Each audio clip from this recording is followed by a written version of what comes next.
MTV news Kannada ವಾಹಿನಿಗೆ ಸ್ವಾಗತ.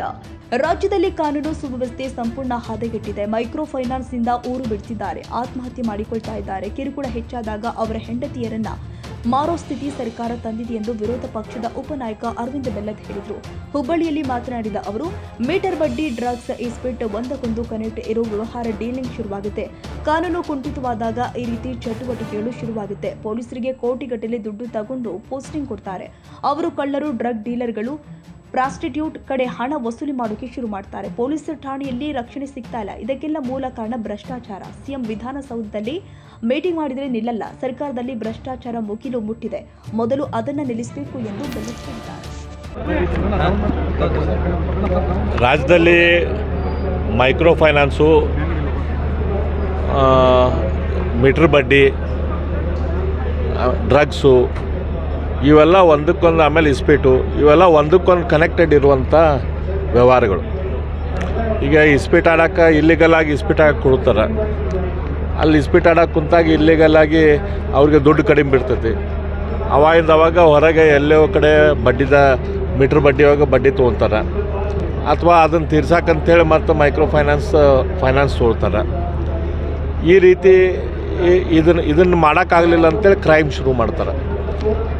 ಇವನ್ನ ಮೀಟೌಟ್ ಮಾಡೋಕ್ಕೆ ಡ್ರಗ್ಸ್ ಡೀಲಿಂಗ್ ಶುರು ಮಾಡ್ತಾರೆ. ಇದರಲ್ಲಿ ಹೆಚ್ಚು ದುಡ್ಡು ಬರ್ತೈತಿ, ಹಾಗಾಗಿ ಅದನ್ನು ಒಯ್ದು ನಾವು ತೀರಿಸ್ಬೋದು, ನಾವು ಬಡ್ಡಿ ಅಂತ ತೀರಿಸೋದು ಡ್ರಗ್ ಡೀಲಿಂಗ್ ಶುರು ಮಾಡ್ತಾರೆ. ಅದೇ ರೀತಿ ಸಣ್ಣ ಪ್ರಮಾಣದಲ್ಲಿ ಡ್ರಗ್ಸ್ ತೊಗೊಳಕ್ಕೆ ಶುರು ಮಾಡ್ತಾರೆ.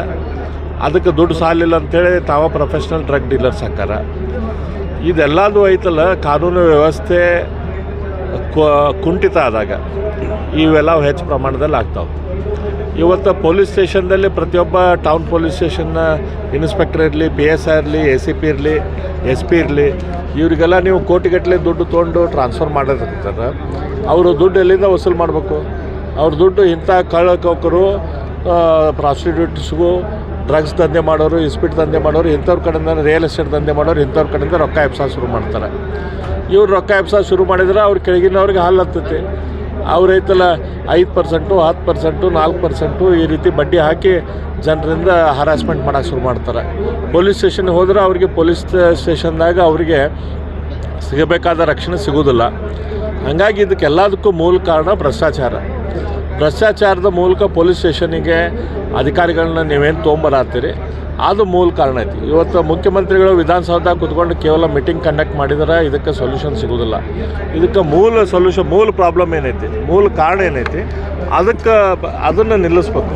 ನಮ್ಮ ಸರ್ಕಾರದಲ್ಲಿ ಈ ಸರ್ಕಾರದಲ್ಲಿ ಭ್ರಷ್ಟಾಚಾರ ಮುಗಿಲು ಮುಟ್ಟಿಸಿದಾರೆ. ಅದಕ್ಕೆ ಕಾರಣಕ್ಕಾಗಿ ಇವೆಲ್ಲ ಹೆಚ್ಚಾಗತ್ತವೆ.